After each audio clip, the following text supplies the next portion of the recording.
Okay, so getting into our coverage over X Factor, you can kind of tell that this is Howard Mackie trying to wrap up some loose ends, but also kind of move the plot line when it comes to Dark Beast and also Havok. And the reason why I'm saying that, because as we get into the opening pages for issue number 117 for X Factor, we pick up with a character known as Haven.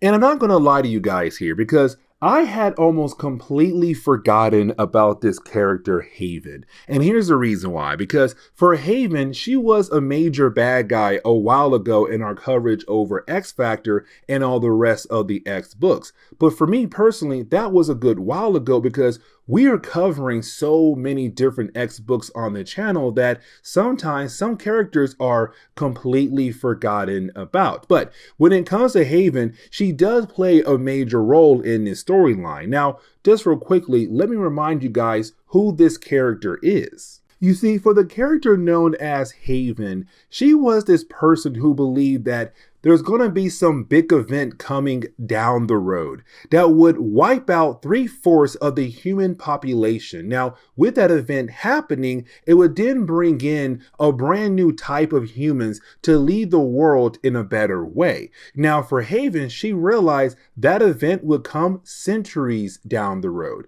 And for her, that was a major problem. And so her goal was to bring the event earlier on than it was supposed to be, like, the next year or two in her mindset. And so for X Factor, their main goal was to stop her. Now, there was an annual where we kind of technically skipped over, and unfortunately, that's my fault. But in that annual, we had learned that she had met a man. And of course, she fell in love with that man, but unfortunately, he left her behind. But right after he left her, she found out that she was pregnant. But here's the thing, because once she realized she was pregnant, she began to hear these voices in her mind.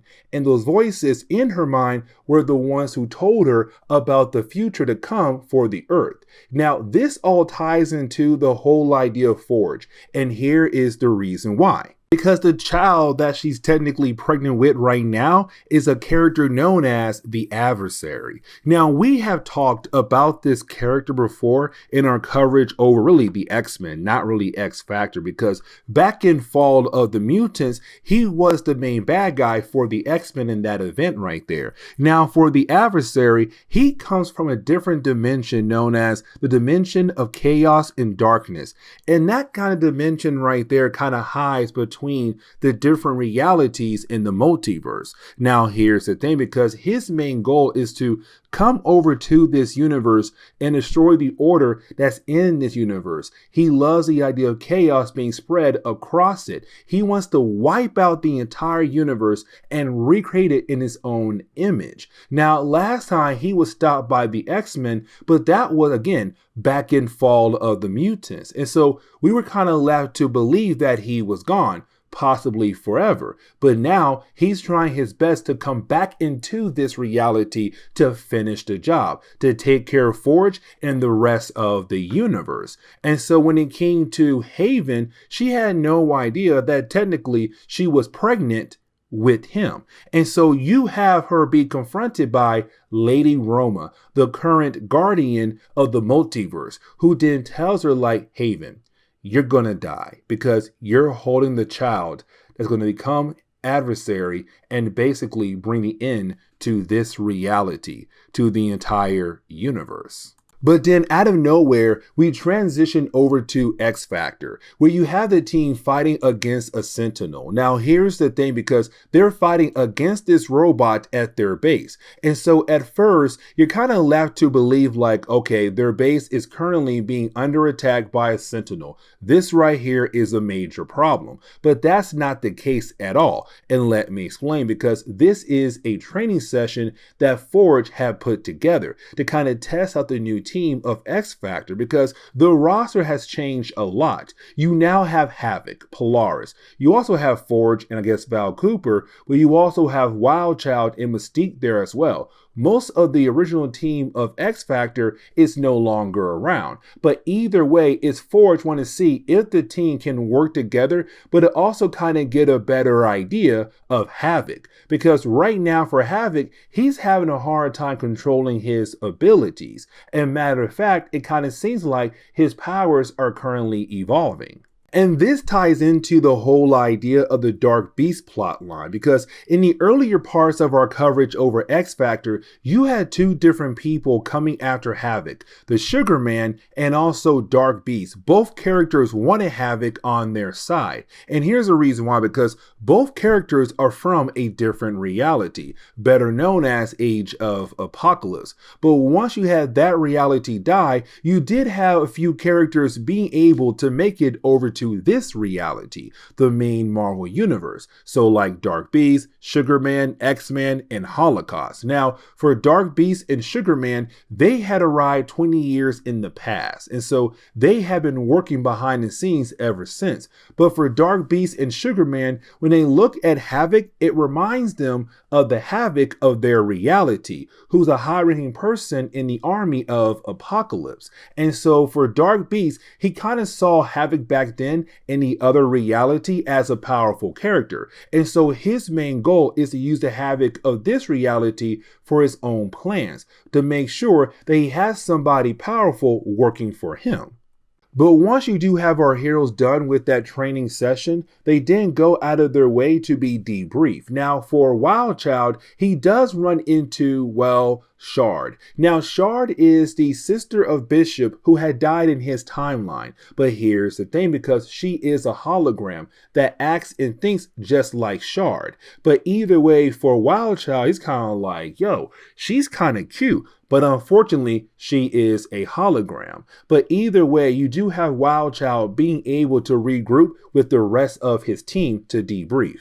Now, right after that, you did have Wild Child inform Forge that he had just ran into Shard. Now, for Forge, that is a problem. The reason why, because Shard is a hologram that should not be able to turn herself on so easily. Now, for Mystique, she kind of realized there's something going on with Forge, that he began to freak out. And here's the reason why, because in an earlier storyline that we had covered, you had Forge be confronted by another hologram, but his old teacher, his old mentor, better known as Naze. Now, when it came to Naze's main goal was to get Forge ready to battle against the Adversary. But to Forge, he believes that Naze is dead.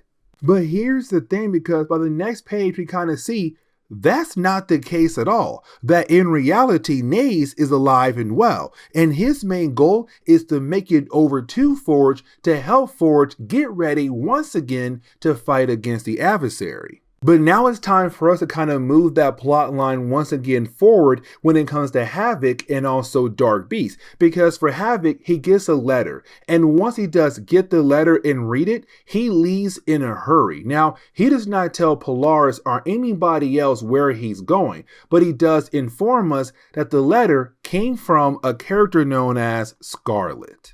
And the thing is, Scarlet McKenzie was a character that Havok loved in the storyline where you had Wolverine and him work together and they met the character known as Scarlet, but she had died in that book. But in the earlier storyline that we had covered for X Factor, she had reappeared out of nowhere. Now for Havok, he knows there's no way that Scarlet is alive. But getting this letter, he's kind of like, okay, you know what? She's asking to see me. Let me go ahead and find out, is this really Scarlet or not? Except when he arrives at that location, he is then confronted by Random. Now for Random, he was a mercenary originally who was how to do different things. But later on, he kind of joined X Factor, but not completely. But for Random, he has the ability to adapt to other mutant abilities. But we had learned early on that he's secretly working for Dark Beast. Now we kind of get the idea that Dark Beast has something on Random to kind of make sure that he falls in line.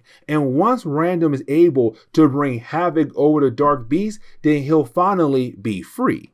But to close on the first chapter of this video, we see Naze trying his best to make it over to Forge, but then he's confronted by, well, Lady Roma, who then informs Naze like, hey, listen, Adversary's coming, and tell you the truth, he might be here already because Haven is quote unquote dead. So technically she did kind of die off panel and we'll never see Haven ever again. But for Roma and also Naze, their main goal is to now make it over to Forge.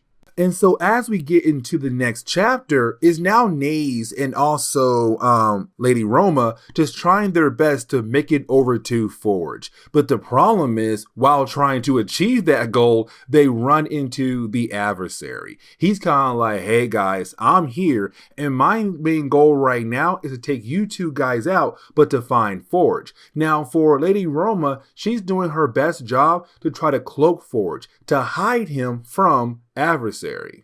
But while you have that going on over there, when we jump back over to Havok fighting against Random, with those two characters, for Havok, he kind of always hated Random because for Random, he always worked only for a check, only worked for money, and that was truly it. But for Random, over time, he kind of looked at X Factor as friends, and for him, that was something new. And so for him, it's kind of hard to work for Dark Beast to do this. But also for Random, he truly does care for Polaris. Now, you could technically say here, like, maybe, just maybe, he might have feelings for Polaris, and so going after her boyfriend, it hurts him a whole lot. But at the same time, his life is on the edge here right now. He has no choice. He has to go ahead, take out Havok to hopefully please Dark Beast and to finally be free from Dark Beast as well.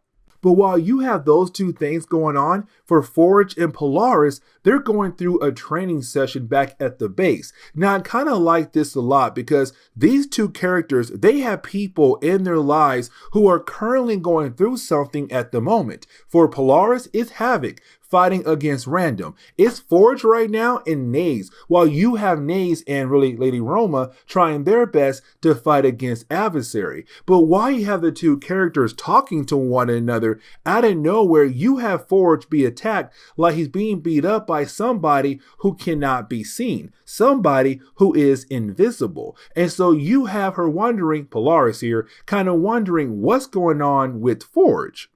And we kind of get the idea that for Forge, there's some kind of connection between him and Naze, where you have Naze fighting against Adversary, every single blows that you have Naze taking at the moment, Forge is also feeling all those different blows as well. Now for Adversary, he sees Lady Roma, and the last time these two characters met was back in Fall of the Mutants. But you have him say, even back then, I could tell that you were scared of me, because she knows that she's nowhere near his level. And so she's afraid of the possibility that he might kill off Naze, kill off her, but to also find Forge and bring the end to this reality, to this universe. But I kind of want to jump back over to the battle between Havok and also Random. And here's the reason why, because as their battle continues on, we kind of see here that, yes, Havok's powers are truly evolving to the point where he is causing some major damage to the area around him. And Random is kind of being able to hold on, but just barely. But either way, by the end of their battle, you kind of have Havok just go out of his way to release all the energy he can to hopefully defeat Random, but unfortunately, he does not. And unfortunately, while you have Havok kind of lose, not kind of, he does lose his battle, but for Havok, with him losing his battle, you also have Naze lose his battle against Adversary. Now for Naze, he tells Roma, get the heck out of here now, because if he kills you, then most likely he'll find Forge, and this could bring the end to the entire universe. So there goes Naze, and you have Roma right now trying her best to get away from Adversary. And so with both characters being, well, defeated, you then have Random hand over Havok to Dark Beast. And so now this begins the whole idea of the possibility of Havok working for Dark Beast down the road in later X Factor comics. And to close on this video, you have Forge see a portal open up in his base. For X Factor, really him and Polaris see this portal open up. But with this portal opening up, you have Roma trying her best to get away from Adversary. Now, she was able to make it through the portal, but unfortunately, she led Adversary right to Forge. Now, the portal closes, but now Adversary knows where Forge is at. And that right there is a major problem. And so you have Forge tell Polaris to call in the entire team. But for Polaris, well, she finds that letter that Havok had received earlier from Scarlet, but technically it was not from Scarlet. But to Polaris, she believes that Havok had left her for Scarlet. And this is where we're going to end today's comic book video. So please leave me a like down below and subscribe. But guys, see y'all next time. Later.